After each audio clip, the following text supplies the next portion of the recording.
बिस्मिल्लाहिर्रहमानिर्रहीम। अस्सलाम वालेकुम। मेरे अज़ीज़ तलबा व तालिबात, उम्मीद है कि आप सब खैरियत से होंगे। मेरा नाम है आदिल महबूब और आज हम बाब नंबर 2 का जो मौजू पढ़ने वाले हैं वो है बूलियन एक्सप्रेशन।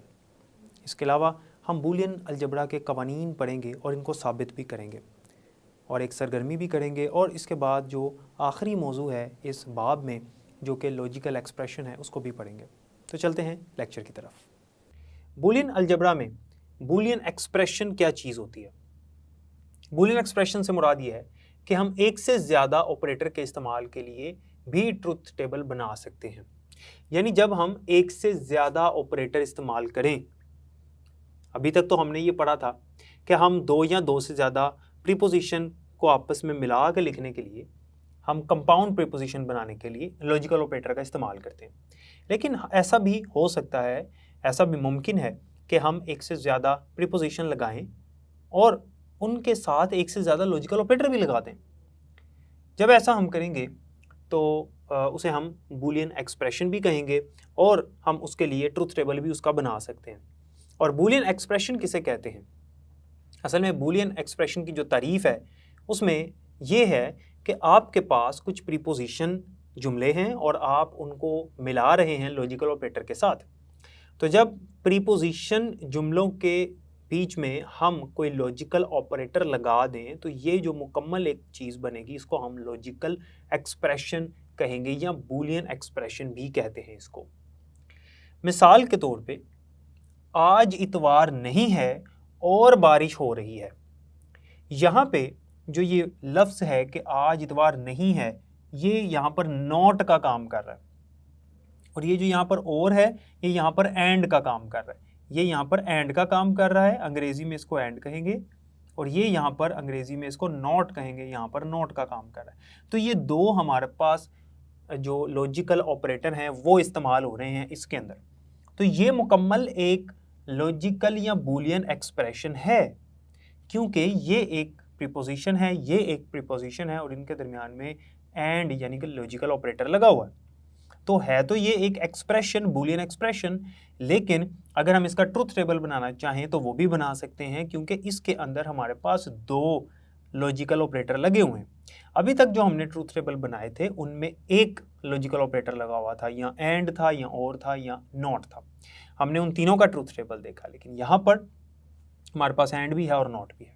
तो इसका जो ट्रुथ टेबल है वो हम बनाने वाले हैं और उसको समझने वाले हैं। इसको देखिएगा ज़रा, मैंने यहाँ पर बनाया हुआ है। हमारे पास ये जो यहाँ पर लिखा हुआ है आज इतवार नहीं है, इसको हमने पी के बराबर रखा हुआ है, और इसके अंदर चूंकि यहाँ पर नॉट है, नहीं है, ये उसका उल्ट है, नॉट है, तो ये क्या हो जाएगा, नॉट पी। ये नॉट पी है एंड, और ये जो है बारिश हो रही है, ये जो एक प्रीपोजिशन जुमला है इसको हमने क्यू के बराबर रखा हुआ है। यानी इतना जो हिस्सा है हमारे पास इसको हमने क्यू के बराबर रख लिया, और इतना जो हिस्सा है हमारे पास इसको हमने नॉट पी के बराबर रख लिया। नॉट पी, ये नॉट पी है, यानी आज इतवार नहीं है, आज इतवार है, ये इसको प्रीपोजिशन को पी के बराबर रखा था, लेकिन चूंकि इसके अंदर नॉट आ गया यानी नहीं है, तो फिर यहाँ पर नॉट का निशान यानी उसकी अलामत लगा देंगे। और ये जो दूसरा प्रीपोजिशन जुमला है इसको हमने क्यू के बराबर रखा हुआ है। तो इसके लिए जो एक्सप्रेशन बनेगा वो एक्सप्रेशन ये होगा नॉट पी एंड क्यू, और अगर इसको हम अलामत के ज़रिए से जाहिर करें तो ये इस तरह से बनेगा, नॉट पी एंड के लिए हम डॉट ऑपरेटर लगाते हैं, डॉट क्यू। इसको अब हमने साबित करना है ट्रुथ टेबल बनाकर, यानी इसका हमने ट्रुथ टेबल बनाना है और हमने ये साबित करना है कि हमारे पास अगर दो लॉजिकल ऑपरेटर लग जाएं किसी प्रीपोजिशन जुमलों के दरमियान तो उसका भी ट्रुथ टेबल बनाया जा सकता है। इसको समझिएगा ज़रा। हमारे पास जो प्रीपोजिशन जुमले हैं वो कितने हैं? दो हैं, एक पी है और दूसरा क्यू है। पी हमारे पास ये हमने ले लिया और क्यू हमने ये ले लिया। तो पहले हमने ये पी को लेना, लेकिन उसको नोट भी करके देखना है। और आपको पता है कि जब भी हम ट्रुथ टेबल बनाते हैं तो उसके अंदर हम चार कीमतें यानी चार कदरें लेते हैं। तो यहाँ पर जो पी है उसमें दो पहले ट्रू कर ली यानी दुरुस्त कर ली, और दो फॉल्स कर ली यानी गलत कर ली। दो ट्रू और दो फॉल्स। आपको बताया था कि हमेशा इस तरह ही हम बनाते हैं ट्रुथ टेबल, इससे पिछले लेक्चर में ये हमने पढ़ा था। तो जब नॉट पी होगा, यहाँ पर हमने लेना है नॉट पी को, ये नॉट पी हम निकाल लेंगे इसकी कीमत उसके बाद Q को लेंगे और Q का जो जवाब होगा और नॉट P का जो जवाब होगा, इन दोनों के दरमियान में हम जो ऑपरेटर लगाकर इसका जवाब देखेंगे वो कौन सा होगा, एंड का ऑपरेटर लगाएंगे, तो हमारे पास उसका ट्रुथ टेबल मुकम्मल बन जाएगा। तो नॉट P का मतलब है कि P की जो कीमत है जहाँ पर ट्रू है वहाँ फॉल्स हो जाएगी और जहाँ फॉल्स है वहाँ ट्रू हो जाएगी, यानी वो सही को गलत और गलत को सही कर देता है। तो यहाँ पे T है यानी ट्रू है तो यहाँ फॉल्स हो जाएगा, यहाँ भी T है यहाँ F हो जाएगा, यहाँ F है यहाँ T और यहाँ F है तो यहाँ T, उसका उल्टा हो जाएगा। ट्रू को उसने फॉल्स कर दिया और फॉल्स को उसने यहाँ दोनों में ट्रू कर दिया। अब हमें चाहिए Q, तो जो हमारे पास दूसरी प्रीपोजिशन होती है उसकी जो कीमत हम लिखते हैं, उसकी जो हम बूलियन वैल्यू लिखते हैं या जिसे ट्रुथ वैल्यू कहते हैं, वो क्या है, वो होती है कि हमारे यहाँ पर P क्या था, ट्रू ट्रू फॉल्स फॉल्स, तो यहाँ पर लिखेंगे ट्रू फॉल्स, एक ट्रू एक फॉल्स, फिर एक ट्रू एक फॉल्स। अब Q भी आ गया यहाँ पर देखें ये वाला, और नॉट P भी आ गया हमारे पास यहाँ पर। इसको अलामत से ऐसे जाहिर करेंगे नॉट P, और वैसे अगर हम अंग्रेजी में लिखें तो इस तरह से होगा। अब हमने किसको देखना है, इसको देखना है और इसको देखना है, और इन दोनों के दरमियान में क्या लगाना है, हमने ये एंड यानी डॉट ऑपरेटर लगाना है। तो एंड में ट्रू सिर्फ उसी सूरत हाल में होगा जब दोनों प्रीपोजिशन की जो ट्रुथ वैल्यू है वो ट्रू होगी, यानी दोनों ट्रू हैं तो फिर ट्रू होगा। एक भी फॉल्स हो गया तो जवाब में यानी उसकी जो ट्रुथ वैल्यू है वो फॉल्स हो जाएगी। तो हमने Q और नॉट P को देखना है। तो यहाँ पर ये जो एक्सप्रेशन है हमने ये बनाया जिसका हम ट्रुथ टेबल बना रहे हैं, इसका बना रहे हैं नॉट P डॉट Q, तो यहाँ मैंने लिखा not P and Q, dot असल में एंड को जाहिर कर रहा है। तो हमने इन दोनों को देखना है, नॉट P भी है हमारे पास, ये इसकी कदरें हैं जो इसकी वैल्यूज़ हैं, और Q की जो वैल्यूज़ हैं वो ये हैं ट्रुथ वैल्यूज़। तो एंड में हमारे पास एक भी फॉल्स तो जवाब फॉल्स होता है, तो इसमें एक फॉल्स है एक ट्रू है तो जवाब फॉल्स, दोनों फॉल्स तब भी फॉल्स, दोनों ट्रू तो फिर ट्रू होगा, और एक फॉल्स ये देखें तो यहाँ पे फॉल्स। तो आपने देखा ट्रू सिर्फ तब आया जब दोनों ट्रू थे, क्योंकि यहाँ पर एंड लगा हुआ, और होता तो उसमें फॉल्स तब होना था जब दोनों फॉल्स होते। खैर हमारे पास जो जिसका ट्रूथ टेबल बनाना था उसके मुताबिक यानी नॉट P एंड Q के मुताबिक ये ट्रूथ टेबल हमारा बन गया। अब आपकी किताब में तरतीब के मुताबिक हमारे पास पहले बूलियन अलजबरा के कवानीन है, बाद में लॉजिकल एक्सप्रेशन है, इसको भी बाद में देखते हैं। बूलियन अलजबरा के जो कवानीन हैं जो कि जॉर्ज बूली ने बनाए वो कौन कौन से हैं। बूलियन एक्सप्रेशन के बाद या लॉजिकल एक्सप्रेशन के बाद हमारे पास बूलियन अलजबरा के कुछ कवानीन हैं जो कि हमने सीखने हैं। ये जो बूलियन अलजबरा के कवानीन हैं ये मुश्किल जुमलों को आसान करके लिखने के लिए भी इस्तेमाल होते हैं। पहला जो कानून है वो है कानून मुबादला, जिसे हम कॉम्यूटेटिव लॉ भी कहते हैं। कॉम्यूटेटिव लॉ यानी कानून मुबादला ये कहता है, इस कानून के मुताबिक हमारे पास जब दो प्रीपोजिशन जुमले हों तो उनकी जो तरतीब है उस तरतीब को बदल देने से कोई फ़र्क नहीं पड़ेगा। यानी हमारे पास एक बूलियन एक्सप्रेशन है, उसके अंदर उस बूलियन एक्सप्रेशन के अंदर हमारे पास दो प्रीपोजिशन जुमले हैं, और इन प्रीपोजिशन जुमलों की तरतीब अगर हम बदल दें तो उससे कोई फ़र्क नहीं पड़ेगा। जैसे कि आप यहाँ पर देख सकते हैं, यहाँ पर लिखा हुआ है A डॉट B, यानी यहाँ पर ये डॉट किसको जाहिर कर रहा है, एंड को जाहिर कर रहा है। A डॉट B बराबर है B डॉट A के, यानी अगर आप A डॉट B करें या B डॉट A करें तो इनमें कोई फ़र्क नहीं है, दोनों एक दूसरे के बराबर हैं, यानी तरतीब चेंज कर दी, A को इधर ले गए B को इधर ले आए। इसी तरह से अगर हम और करें इनके दरमियान में, यानी या करें, और का जो ऑपरेटर है लॉजिकल ऑपरेटर वो लगाएं, तो तब भी यही है कि आप अगर कर लें A जमा B, यानी जमा से मुराद है और, A और B ये बराबर है B और A के, यानी इसको आपने उल्टा दिया, तो तरतीब को बदल देने से कोई फ़र्क नहीं पड़ता, इसलिए इसको कानून मुबादला कहते हैं कि हमने तरतीब बदल दी। बदल देने से, तरतीब को बदल देने से इस पर कोई फ़र्क नहीं पड़ेगा, ये दोनों आपस में बराबर होंगे। उसके बाद हम बात करते हैं कानून तलाज़ुम। कानून तलाज़ुम जो है इसको अंग्रेज़ी में हम एसोसिएटिव लॉ कहते हैं, और इस लॉ यानी इस कानून के मुताबिक अगर हमारे पास कोई कंपाउंड प्रीपोजिशन हो और उसकी हम तरतीब बदल दें तो उससे कोई फ़र्क नहीं पड़ता। मिसाल के तौर पे आप यहाँ पे देखें A जमा B है इस ब्रैकेट में, और जमा C लिखा हुआ आगे, ये यहाँ पर जमा C है, A जमा B और जमा C, ब्रैकेट इधर है, ये किसके बराबर है, A जमा B जमा C, अब ब्रैकेट इधर आ गई, B जमा C के इर्द गिर्द आ गई। तो हमने यहाँ पर इस सूरत हाल में पहले इसको हल करना है, बाद में फिर इस मुकम्मल को, और इस सूरत हाल में पहले इसको हल करना है b जमा c को और बाद में इसको। तो इन दोनों को जब हम हल करेंगे तो कोई फ़र्क नहीं पड़ेगा। यहाँ पे ब्रैकेट b जमा c के इर्द गिर्द लगी हुई है, यहाँ पे ब्रैकेट a जमा b के इर्द गिर्द लगी हुई है। इसी तरह से अगर हम इसको एंड के साथ देखें यानी डॉट के साथ देखें, उसमें भी इस तरतीब से कोई फ़र्क नहीं पड़ता। ये हमारे पास a डॉट b है और यहाँ पर ये किसके बराबर है, a dot b dot c। यहाँ पे b डॉट c के इर्द गिर्द ब्रैकेट आ गई, यानी ब्रैकेट को आपने चेंज कर दिया, उससे जो है वो कोई फ़र्क नहीं पड़ता। नंबर 3 है कानून तकसीमी। कानून तकसीमी, इसको अंग्रेज़ी में डिस्ट्रीब्यूटिव लॉ भी कहते हैं। इस कानून के मुताबिक अगर हम एक प्रीपोजिशन का डॉट लें, डॉट से हमारा इसको एंड करें किसके साथ, दो प्रीपोजिशन स्टेटमेंट्स हैं यानी दो प्रीपोजिशन जुमले और उनके दरमियान में और लगा हुआ है। बाहर डॉट है, अंदर क्या है, प्लस है, यानी बाहर एंड है और अंदर और है। लेकिन यहाँ पे क्या था, अंदर भी प्लस है बाहर भी प्लस है, और नीचे यहाँ अंदर भी डॉट है बाहर भी डॉट है, इसमें और इसमें फ़र्क है। ठीक है, तो इसमें बच्चों को अक्सर मसला होता है कि वो ये इसको और इसको एक जैसा समझते हैं। तो यहाँ पर ये दिखने में एक जैसे हैं लेकिन असल में ऐसा नहीं है, यहाँ बाहर डॉट है तो अंदर प्लस है। तो अगर हम ऐसा करेंगे तो ये किसके बराबर होगा, a डॉट b जमा a डॉट c।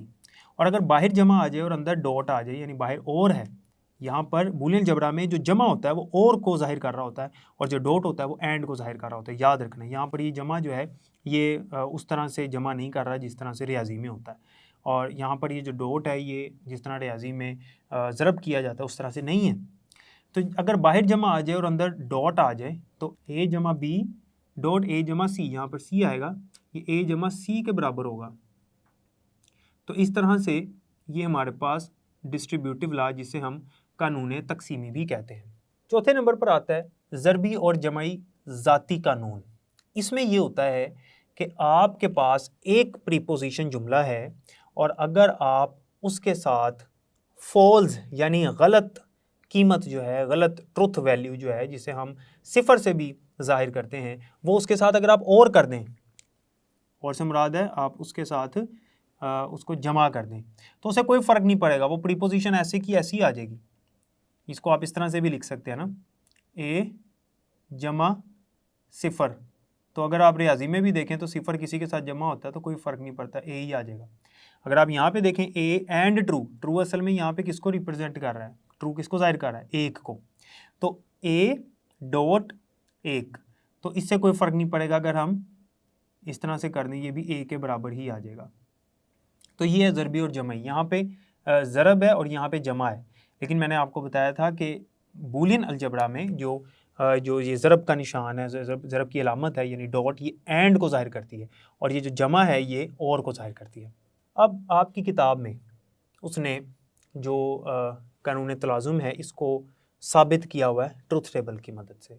इसी तरह से जो आपका कानून तकसीमी है, ये वाला जो इसका हिस्सा है, a डॉट बी जमा सी, a डॉट बी जमा a डॉट सी, ये इसके बराबर है, इसको भी उसने जो है वो साबित किया हुआ है इस टेबल की मदद से, ट्रुथ टेबल की मदद से। तो मैं आपको सरगर्मी नंबर 2.7 समझाने वाला हूँ। अगर आपको इसकी समझ आ गई तो किताब में जो मिसालें उसने इनको साबित करने के लिए दी हुई हैं उसकी भी समझ आ जाएगी। यहाँ पर सबसे पहले तो देखना है हमारे पास कितनी प्रीपोजिशन जुमले मौजूद हैं। अगर आप देखें इसको, कानून तकसीमी को देखें, कानून तकसीमी का जो दूसरा हिस्सा है ये वाला, a जमा बी डॉट सी बराबर है a जमा बी डॉट a जमा सी। इसमें कितने प्रीपोजिशन जुमले हैं, 3 हैं, a b और c, 3 है। अभी तक जो हमने ट्रुथ टेबल किया उसमें 2 थे, p q, यही अभी तक हमने किया। तो उसमें जो हमारे पास यहाँ पर वैल्यूज़ थी यानी कदरें थी, कीमतें थी, वो 4 थी, 2 ट्रू 2 फॉल्स, फिर ट्रू फॉल्स। लेकिन जब 3 आ जाएंगे तो हमने 8 कीमतें लिखनी है। 2 की ताकत आप 3 कर लो, ये 8 बनता है तो 8 लिखनी है। जब 2 थी तो 2 की ताकत 2 करके हम 4 करते थे, तो इसमें 4 हमारे पास कीमतें हैं। लेकिन यहाँ पर चूंकि 3 हैं प्रीपोजिशन जुमले, तो a b और c, तो इसमें हमने 8 करनी है। तो 8 जब होंगी तब हम क्या करेंगे, पहले 4 हम ट्रू कर देंगे और अगले 4 जो हैं वो फॉल्स कर देंगे। फिर जो दूसरी प्रीपोजिशन है उसके अंदर पहले 2 ट्रू फिर 2 फॉल्स, फिर अगले 2 ट्रू और अगले 2 फॉल्स, फिर 1 ट्रू और 1 false, 1 true 1 false, 1 true 1 false, 1 true 1 false. याद रखिएगा कि अगर आप पहले फॉल्स और फिर ट्रू कर देते हैं उससे भी कोई फ़र्क नहीं पड़ता, वो आपकी मर्ज़ी है। आप पहले 4 यहाँ पे फॉल्स करें, फिर 4 ट्रू, फिर 2 फॉल्स 2 ट्रू, 2 फॉल्स 2 ट्रू, फिर फॉल्स ट्रू, इस तरह से भी हो सकता है, इस तरह भी मुमकिन है। लेकिन मैंने यहाँ पर पहले ट्रू वाली कीमतें लिखी हैं। अब आपने इसमें देखना है, हमने इसको साबित करना है कि ये इसके बराबर है, ये वाकई इसके बराबर है, हमने इसको साबित करना है। तो हमने देखना है पहले हमने किसको हल करना है। पहले हमें b.c चाहिए, पहले हमें ये चाहिए b.c। बाद में जब ये आ जाएगा हमारे पास, हम इसको जमा कर देंगे a की कीमत के साथ। तो b.c पहले हमने लिया यहाँ पर, ये देखें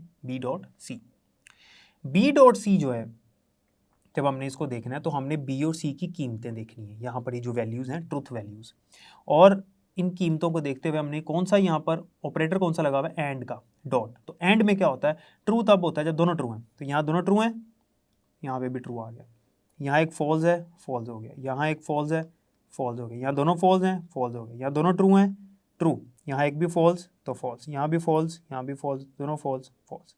ट्रू कहाँ पर हुआ, यहाँ पर और यहाँ पर, बाकी सारे फॉल्स हो गए।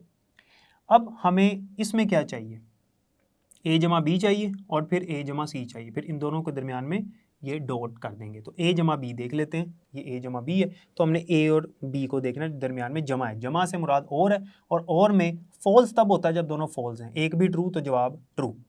तो फॉल्स तब होता है जब दोनों फॉल्स हैं। तो हमने देखना है दोनों फॉल्स कहाँ पर हैं, यहाँ पर भी दोनों फॉल्स हैं, लगा दिया, यहाँ पर भी दोनों फॉल्स हैं, f लगा दिया, और कहाँ पर दोनों फॉल्स हैं और कहीं पर नहीं है, तो बाकी हर जगह पर कोई एक ट्रू लाजमी मौजूद है, तो हमने इस सब को ट्रू कर दिया। देख लें कहीं पर भी दो फॉल्स नहीं आ रहे नज़र। अब a जमा सी, ये वाली चीज़ हमें, ये वाली चीज़ चाहिए, ये भी हमने निकाल ली।